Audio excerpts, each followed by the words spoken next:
When looking for the king of podcasts, you're at the wrong channel. Well, excuse me! Looking for good ideas for life? You're far from good hands. Hey, bud, what's your problem? If you think the listener is always right, you're far from the right place. Out of order! Even in the future, nothing works! Hosted by a Northeasterner by birth, but a rebel by choice. Are you threatening me? If you want a host that floats between love and madness, and we know the night is always gonna be here anyway. Thinking of you's working up my appetite, looking forward to a little afternoon delight. then play on and listen to Crazy Train Radio. All right, guys, listen to this blues riff and B. Watch me for the changes and try and keep up, okay?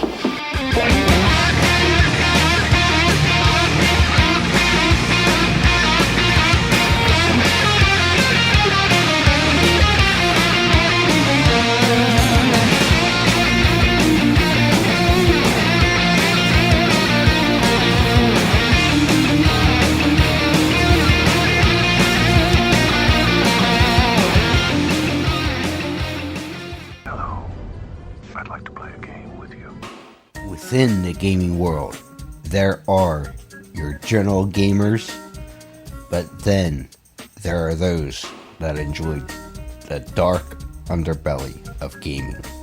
If you're one of those that enjoy the dark underbelly of gaming, we certainly got the place to send you.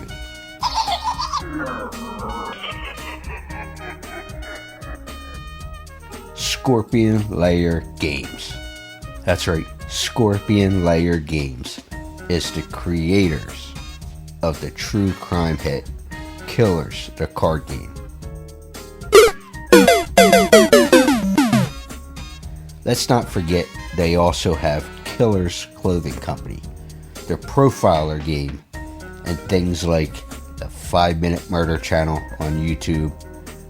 And we certainly can't forget the new book that is certainly a hit, Beyond the Headliners, True Crimes, Myths, and Legends.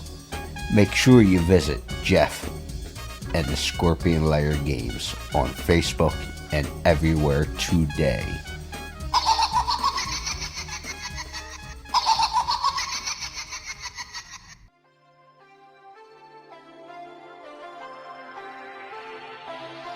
Hi, this is Michael Leavy of Fuzz on the Lens Productions. You may know me from the Terrifier franchise and upcoming stream, and you're listening to Crazy Train Radio.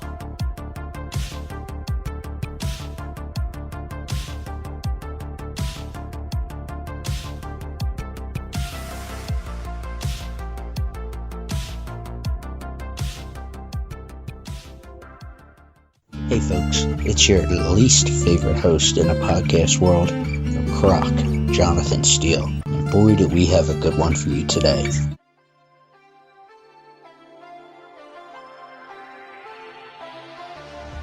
Ladies and gentlemen, boys and girls, children of all ages, this next guest is a producer, a writer, a director of an upcoming project called Stream, but he does those other jobs as well in different aspects with Fuzz on the Lens Productions. You may know him from Terrifier and the franchise. You certainly will know him from Stream, the upcoming release here in August. But also maybe a public domain of a certain mouse and film they're going to be having in early 2025. Oh boy! Let's go ahead and welcome Mr. Michael Leavy. So, Mr. Leavy, how are you? And it looks like you got a couple busy months ahead of you, don't we? Yes, I'm doing great. Actually, thank you for having me. Yeah, we do. We have a couple of busy months ahead with Stream coming out in theaters August 21st, and then followed by Terrifier on October 11th. And then also we have the Screamboat movie that'll be out early 2025. So See you real soon. Exactly. And you just had a busy weekend out in Indianapolis for Days of the Dead. You did a stream little release of the trailer. So how did that go? Oh, it was amazing. The atmosphere was electric, and it was a lot of fun. You know, when you do stuff like that, you don't really know how it's going to be, how the turnout's going to be, but it couldn't have gone any better. We debuted the stream trailer there at Days of the Dead a little early before its public release, and it was a sneak peek, and the whole place was packed. It was rocking. It was really awesome, and we were joined by some of our stars. Danielle Harris was in the house. Felissa Rose was there. Dave Sheridan was there. Producer Phil Falcone came by. Another producer, Marcus Slabine, was there. Scout Taylor Compton, who was not in the film, but she actually came to support. She was there. So it was just a lot of fun, and the feedback was truly incredible. And you can kind of see the same, kind of echoing throughout the web now that the trailer has been released publicly.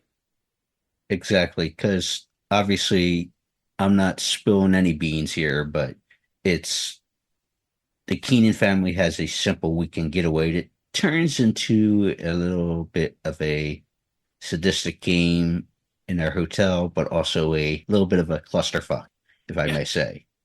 So, how you feeling? Because I know you not only directed this, but also you've had this kind of tucked away and been a project that you've been working on since what, 2015, something like that. Yeah, I started writing it in 2015. It was funny. We did a film with Tyler Main called Penance Lane, and the idea kind of sparked around then.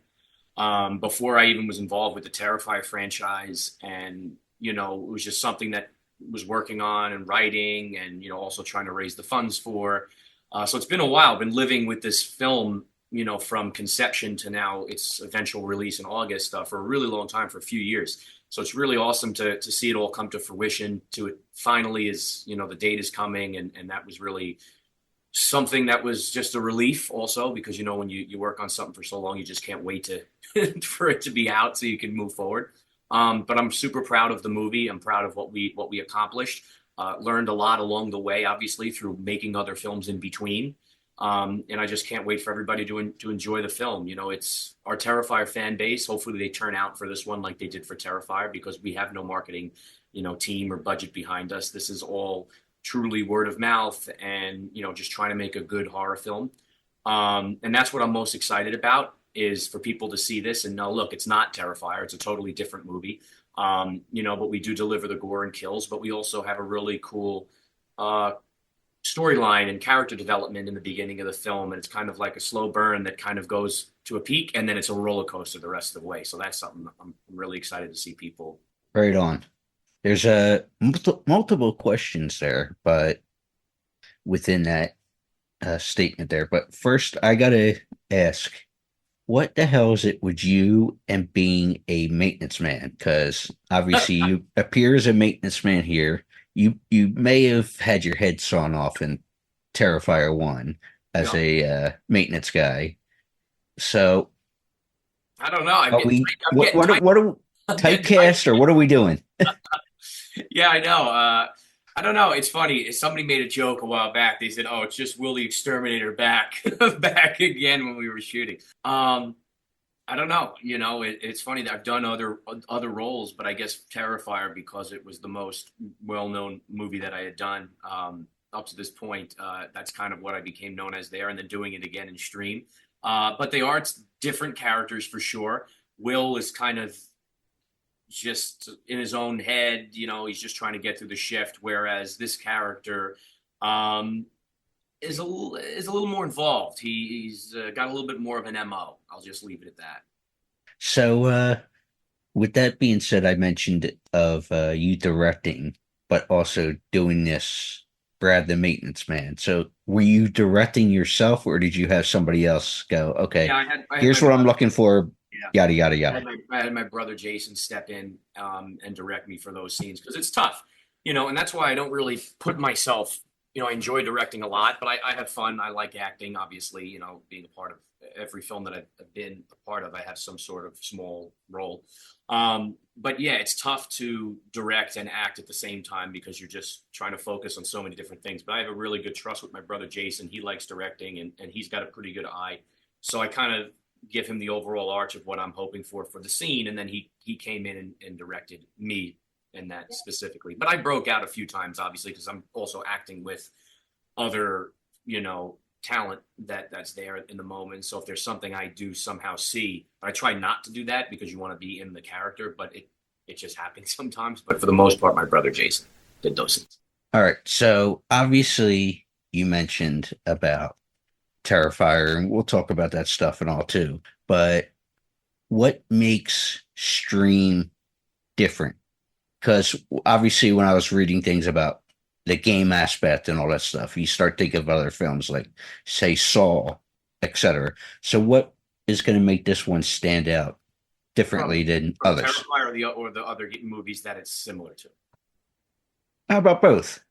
Well, from Terrifier, for sure, it's more modernized. Whereas, Terrifier is a much more kind of the 80s feeling kind of movie. You know what I mean? Even though we do have some 80s elements because we love that those types of films in that decade and stuff. It's definitely more modernized horror. It deals with technology. And that's also, I think, what steps out and it's a little different from the Saw films per se, or some of the Hostels and things like that, and The Purge. Whereas those movies have multiple killers, just like we do, which is also a difference from Terrifier. We bring in a lot of the technology elements of things, the dark web, the phones, different elements and things like that.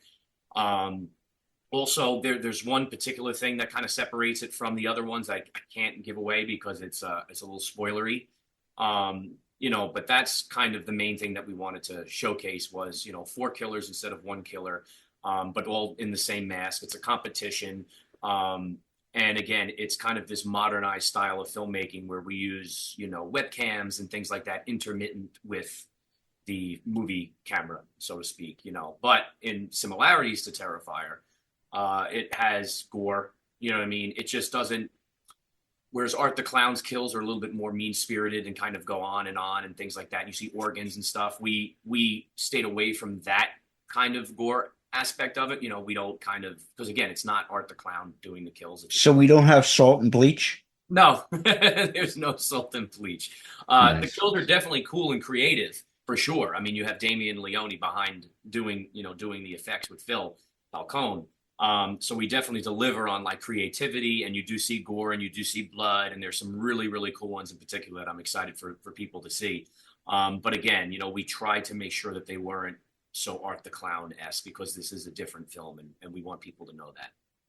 Well, would you say it was easier shooting on one location for the most part? But also, with that being said, would you agree that concept is king? Yes, I truly think concept is king, and this is a very concept-driven movie. And it was easier to shoot because we were in one location, which was the hotel. So the cast and crew was staying in the hotel that we were also shooting in. So it's basically you leave the lights up, the camera's in the hall, you roll out of bed, you shoot, you go back to bed. So that was fun. What was difficult was that we were shooting, and also made it easier, I guess, in some ways, but we were shooting during COVID. This was one of the first movies to go into production when COVID was happening. There was no vaccines or anything. We had to wear masks. We had to do the tests. We had to have the PPE. We had to have a COVID compliance officer. So that made things difficult to navigate because, making an indie film is hard enough. And now you got to deal with all these X factors that, was never done before. So that was tough. But at the same token, it helped in many ways because we wouldn't have got the hotel just free reign with no guests, no nothing. We would have had to build a set and deal with other levels of issues with that. So we basically were given a whole hotel for just the cast and crew to stay in with no other guests or anything. And that was really cool, and that also kept us in our own little bubble, and that kind of kept us safe. And so that was a thing that we might not have been able to do. We probably would have had to raise more funds, but then at the same token, there was some funds that were taken that we didn't expect, which is why we ran the Indiegogo campaign for the PPE, for the COVID compliance, for all of that stuff, the testing, because, when you're making a budget for a movie, who would ever thought to work those things into it? How much pressure was there for not only Stream, but all the other projects that Fuzz on the Lens has been a part of in terms of, because we know we have a certain amount of money for whatever the project is, but also, like you said, in Stream's case, you had all these extra expenses that you weren't expecting because who had a COVID on their bingo card, at the time? Right. It's true. And the pressure is, is always there, and it's always building because, and the pressure is also self-induced pressure to a way, because we have a standard that we want to meet, and there's expectations from our fan base, and we don't want to let our fan base down. To us, our fans are the most important, group that we have, because without them, no one's seeing our films, and there's no reason to make them. So the fact that they enjoy what we're putting out, and the fact that they show up, we want to just keep delivering and giving them reasons to keep coming back. So that there's pressure there that, each movie we want to make better and at least deliver a level of quality that, they're used to and expected of seeing. And then also there's just a pressure of now Terrifier is getting bigger, and it's like, okay, we want to do other stuff. We want to make new stuff. And it's going to be compared to that in many ways. So it's like, okay, how do we give them what they want, but then at the same token, give them something different and new, because we don't just want to be carbon copies of what we've done before, because then you don't grow, you don't expand, you got to take risks and things like that. So for sure, and I'm super excited for the movie to be coming out in theaters. We didn't expect to have that. We didn't expect that with Terrifier 2. And then we got theaters. And then because our fan base came out, they came out in droves. And that's why we got the extended releases and things like that. And, there's pressure. Are they going to do it again? And, hopefully they will. And, again, we just made sure that we delivered the best film that we possibly could. And now it's in the hands of, everybody to hopefully enjoy it and turn out and, show up. And that was the other thing I was thinking about before I was interrupted. And that being, obviously, like we said, started writing this in 2015, and now we're finally getting a release in August, all that fun stuff. But when, as a creator, I usually ask this of musicians and such, who are also songwriters, in terms of that inner battle mentally going, okay, I want to change this, I want to change that. No, this is good. No, I'm not. You get that back and forth debate on to where all right, I finally got to put this out to the world. Yeah, that's, it's true. And that happens a lot, because you can just play with something forever. And it's like, when is the moment that you're gonna just say, okay, I'm done with this. This has to come out. And that's true. There is some point where you just have to kind of let go.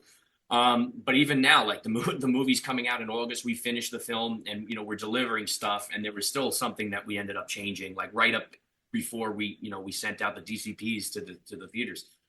You're always going to try to tinker with it, up until literally the last moment, to make sure that it's the best that it possibly can be. But it's tough. You have to just be confident in yourself. You have to be disciplined and say, okay, I did all that I could here with everything that was given. And then it's up to the world then to judge you on it. And, I'm very confident in the movie that we're putting out. I'm very proud of the movie that we're putting out above anything, good or bad, however it turns out in the eyes of the audience, because that's up to them to decide. But I'm proud of it. And that's really all you can do at the end of the day, is know you did everything you could and be proud of what you're putting out there. And I say this respectfully, but you obviously have a cast of characters, whether it's Charles Powell, Tony Todd, Dave Sheridan, Felissa, David Howard Thornton, Danielle Harris, Mark Holt, Tim Reed, who you don't see do horror much anymore. No, yeah. It's like you got such a variety cast.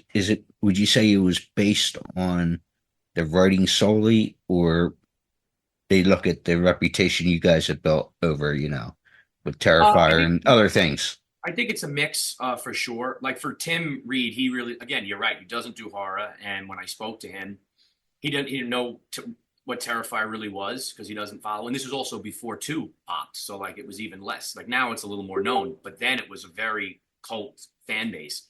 That were following it through Netflix. And it wasn't as big as it was now. So for Tim, yeah, he liked the script a lot. And, he said, I don't do horror, and I'm interested. I think the script is cool, and I want to be involved in this, and the same with Jeffrey Combs. He's very script oriented and into that. And, so he liked the character development. He liked it just, wasn't your average slasher, that there was some depth and there was some story to it. So that's what got him. But then there's other ones too that are like, yeah, besides the story, we see where you guys are headed. We see what's going on. I'm in, I want to be a part of this. You guys deliver the goods. You guys bring quality content, quality projects, quality content. There's a level of production value. So yeah, I think it was a mix of both, good story and also us, as a team and saying, hey, I want to work with that group because they're doing something really cool and special. Well, obviously it's going to be in theaters. I know tickets are, I think, on sale now, correct? Or they're starting to be roll out to be on sale. Yeah, they're rolling out now.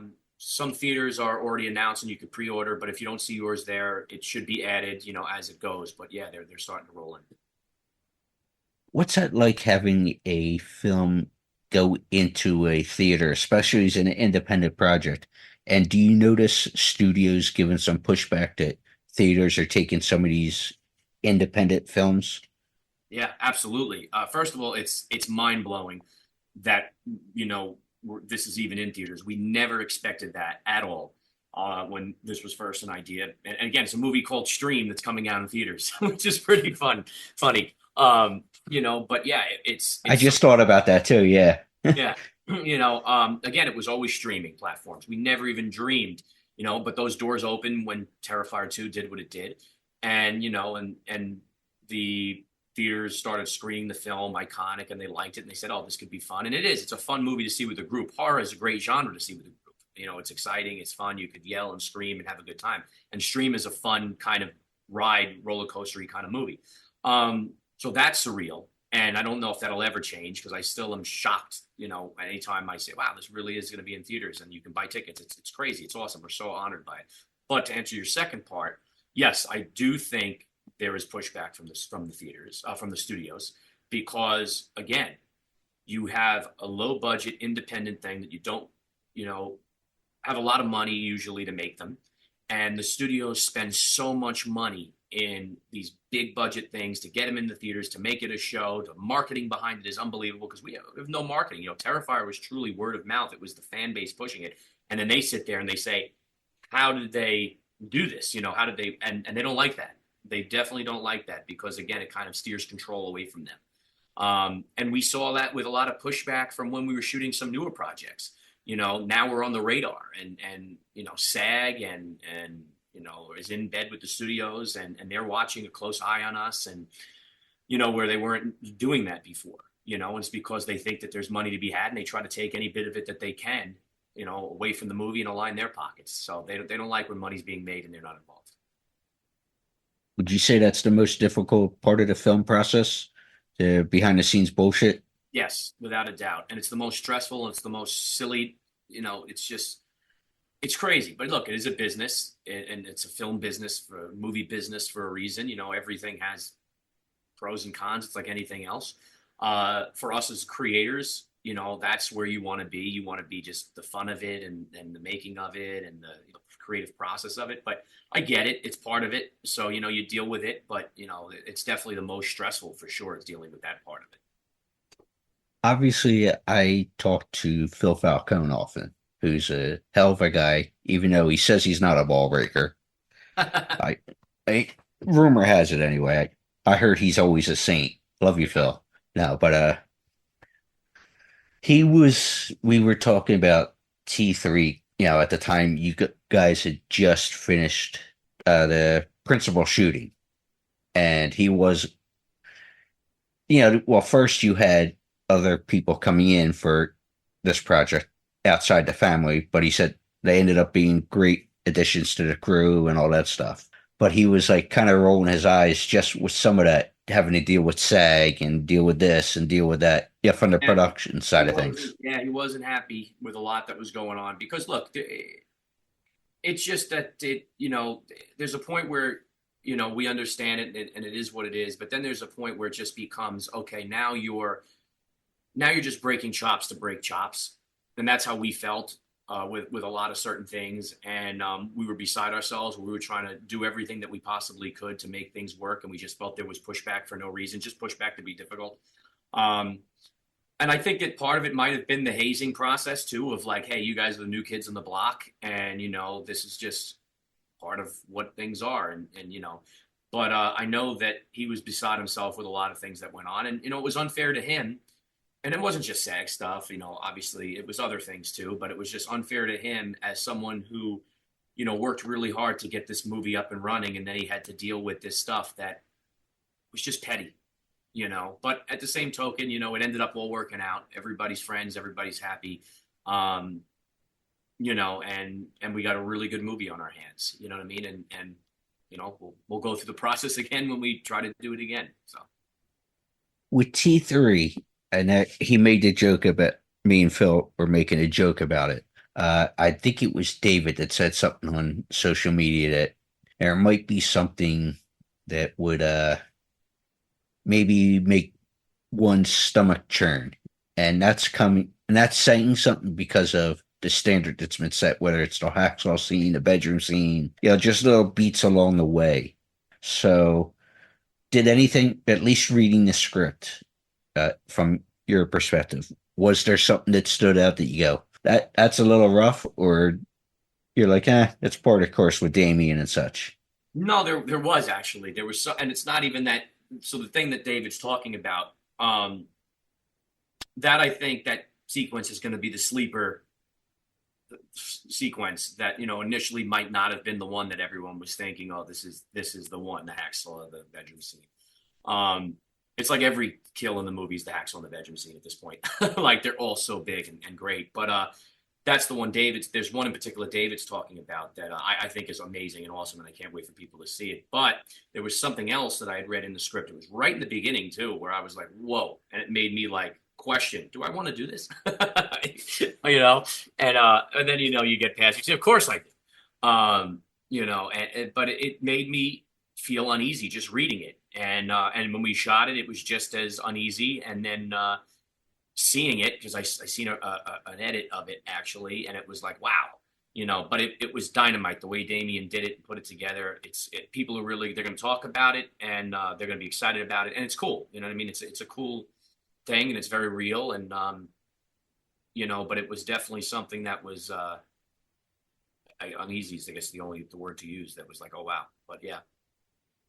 So, with that being said, whether it's, the Terrifier series or Stream or any of that, everything you've done with Fuzz on the Lens, and it goes back to money too, I would say, because, it's one thing I would think to not even notice this and stress over it, doing what I do here, the financials of things.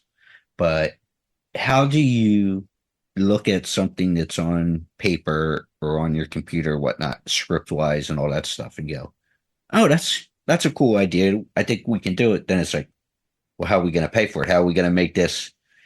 It's as a Mick Strong likes to always say, I have a $10,000 idea, but I got to make it work for $5,000.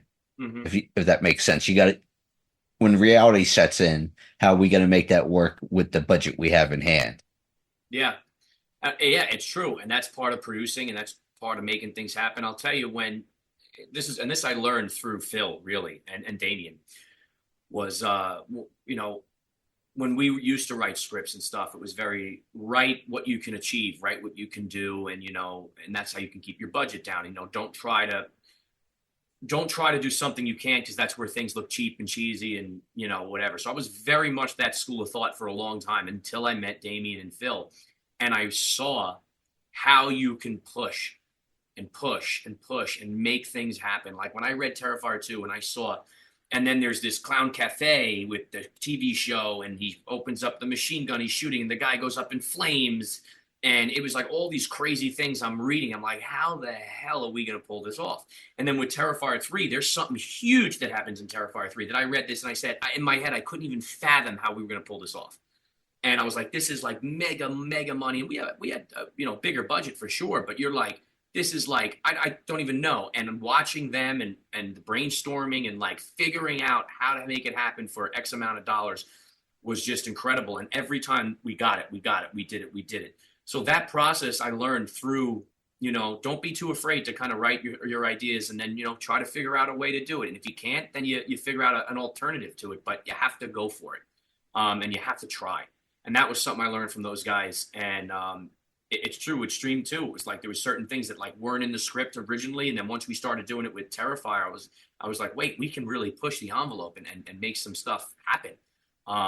And we'll figure out the budget, and we'll figure out how can we get it done for this. It's like pulling something from this end to make this happen. And and, reworking this slightly where it's not going to be exactly what you wrote, but it's pretty damn close. And you only need that one little thing. And, now it's still the same, has the same effect. So there's a lot of give and take and push and pull, but you have to try, go for it.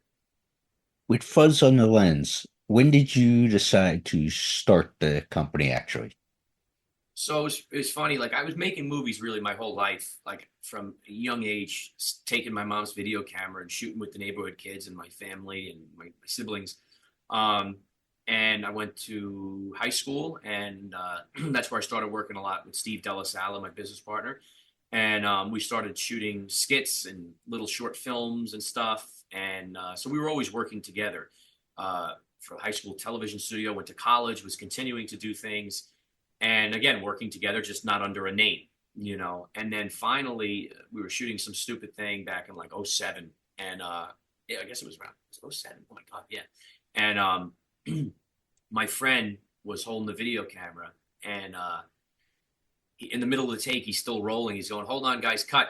There's a fuzz on the lens." And he's turning around, he's blowing on it, and we're looking at it, we're blowing on it, and we can't get it off. And this all thing's on tape. Finally, after a long time of looking like a bunch of schmucks, we find out it was a smudge on the viewfinder, not a fuzz on the lens. But it was this ongoing joke for years. Make sure for that fuzz on the lens, make sure for that fuzz on the lens. And it became this, thing. And then in 2000 and I guess 12 or 2013, 2010, in 2010, we started calling ourselves Fuzz on the Lens. And then 2013, we legally formed the company. Nice. Now that I like the story, but can you drive yourself nuts? Because I heard on this interweb thing, because we know everything's true there, that you can drive yourself nuts listening to fans, but it's also a good thing to hear what they're talking about, whether it's the groups like the Arctic Clown Appreciation Society, where everybody gathers, or you see something on Reddit, or, all these different outlets that people have, or just Facebook in general and Instagram. Do you drive yourself nuts listening to the fans, or how does that work? Because it could be a double-edged sword. No, yeah. Look, we see mostly everything, for the most part. So you just have to be disciplined enough to take whatever they say, positive or negative, and use it to the best of your ability to make yourself better. You can drive yourself nuts if you obsess over every little thing. If you can't take critique, let's say. But we like listening to our fan base because that's what helps us grow. And again, both positive and negative stuff. That's what helps us say, "Oh wow, I didn't realize that," or "Oh, I can do this better next time," or "Oh yeah, we're right on cue with brand and what they like." So, I think you just got to take everything with a grain of salt and just kind of ingest it, take it in, don't hang on to it too long. Again, positive or negative, and then use whatever it is to grow as an artist or a creator, and then move forward. You can't obsess over things. Now, I know the famous bedroom scene in part 2 was, and I know the story's kind of been told, but the word of mouth started spreading naturally, because obviously you get, like with the studios, they have the money to back the marketing and PR and all that stuff. But rumor has it you guys were at dinner when you started hearing like about these articles and stuff. Hey, we did a good job with the movie. Cheers. But then it's like your phones, everybody started buzzing on. Hey, they're talking about, this Very particular true. part. Very true. That's true. We were at a hibachi place, and I don't even think we were drinking. We were just celebrating. We were eating, and we were hanging out, and just like meeting up after the movie is in the movies. It's like, wow. And then what happened was that everyone's phone started going off, ding, ding, ding, and was that article that someone passed out or threw up or something into the ambulance from Twitter or wherever it was, and then all of a sudden this thing was skyrocketing. We're like, oh my God, this is crazy. And then Terrifier really, so then we said, all right, can we get some drinks? And we got some shots of sake and some glasses of wine, and we were like, wow. Again, it was all real. It was all, that wasn't a marketing thing. I wish we were that creative to come up with something that nuts, but it was all just true. The word of mouth is powerful, and that was unbelievable. In that moment, things changed for sure for Terrifier and its theatrical run. Going back to listening to the fans, does it help that there is some sort of representation on the con circuit. Yeah, it's great that Lauren's there or David's there, or, these different Felicia's there, folks who've been involved in the different projects and stuff as the celebrity guest. Don't get me wrong. I'm not saying that in a bad way. But is it nice to have the representation, whether it's like Days of the Dead? You were there last weekend. Phil was there. Like the guys who are mostly behind the scenes and talking to the fans directly, or do you appreciate it more from social media where they can write it out? No, I think it definitely helps being there, and we like being there. We like being the forefront and talking with our fans because a fan, like I said at the beginning, our fan base is everything. So any chance we can get to go out, grassroots on the ground, boots on ground, whatever that phrase is, we like to do that. You know what I mean? And it means a lot to us to hear what they have to say and talk with them. And, because a lot of this is, we're obviously promoting our movies and things like that, but we're also promoting ourselves. And, it's nice to have that face time and that face value to just say, oh, you're the person who talks about this online, and, because we have so much support from our fan base. So it's nice to physically, get to meet them whenever we have the opportunity. Obviously, you were a fan first, and behind you, the video won't be seen, but you have a nice assortment of collectibles. So what kind of pieces do you like? Are you more the poster guy? Like, you got some pops there, which, by the way, check out the new pops associated with Terrifier. But what is usually up your alley that you like? Really anything involved. Like I like screen use props. I like, masks. I like little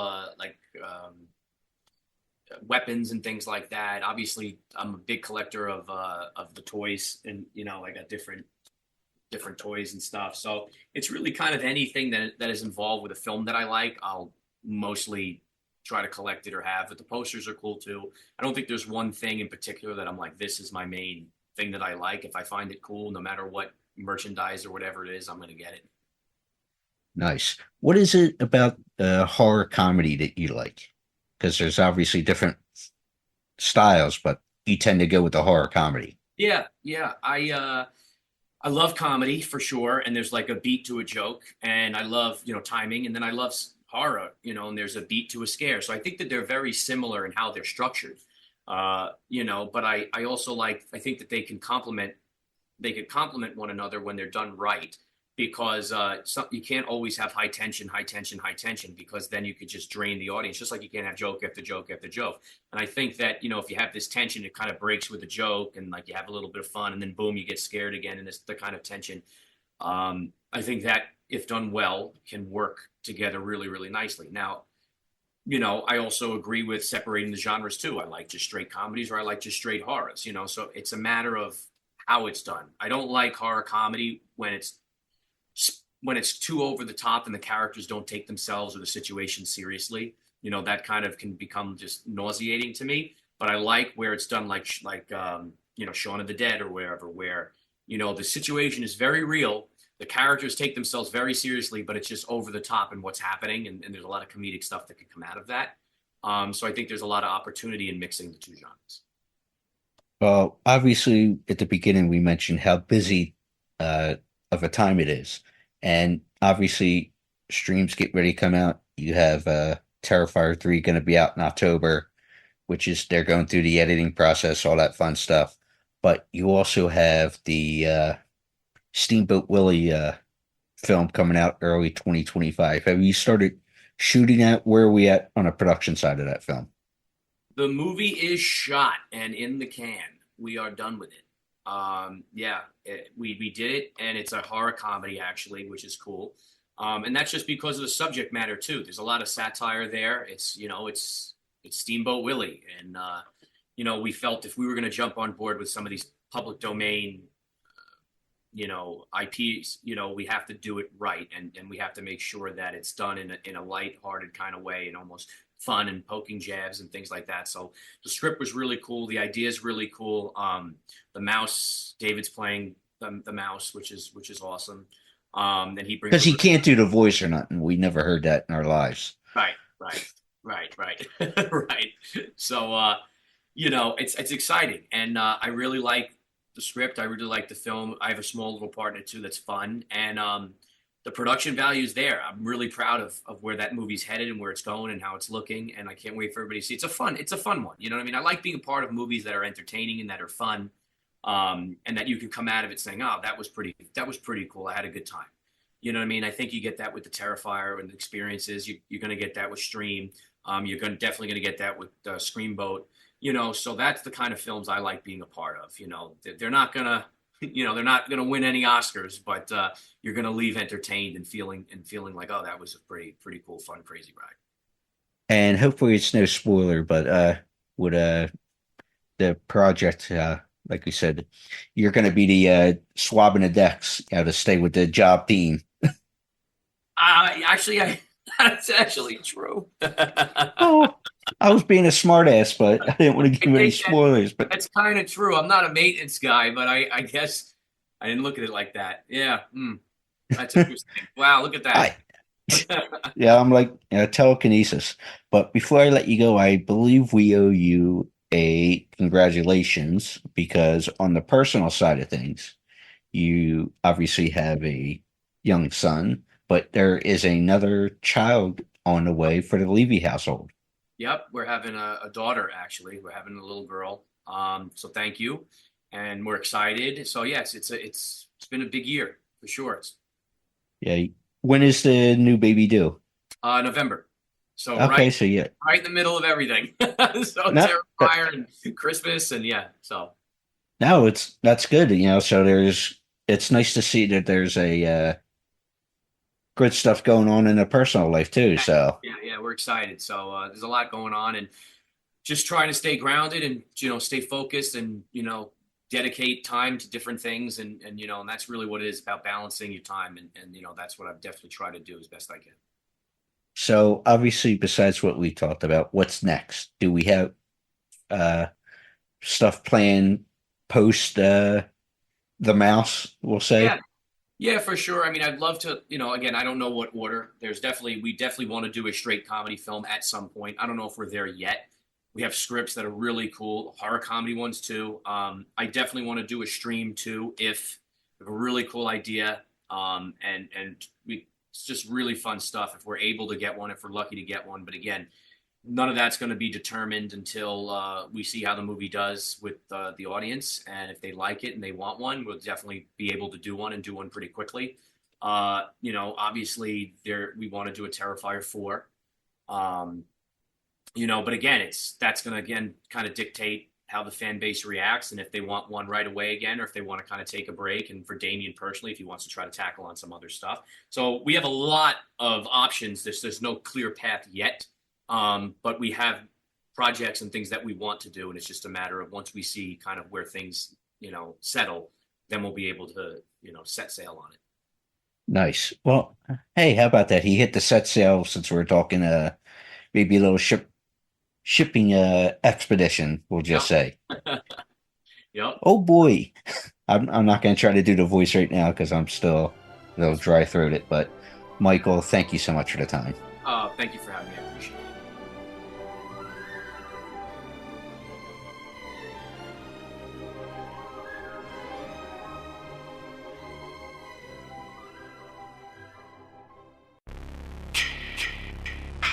Hey there, Friday fans.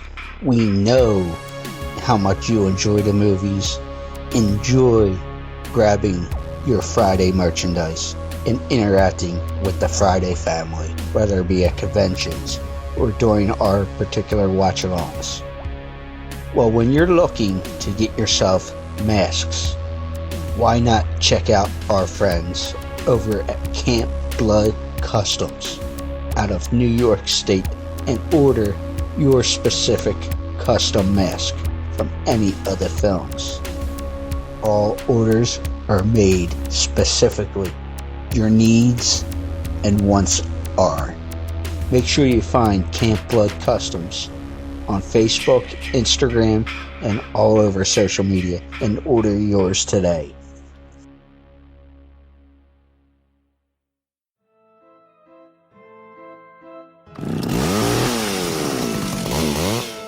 Hey, boils and ghouls, David Howard Thornton, Art the Clown himself, and you're listening to Crazy Train Radio. Choo choo!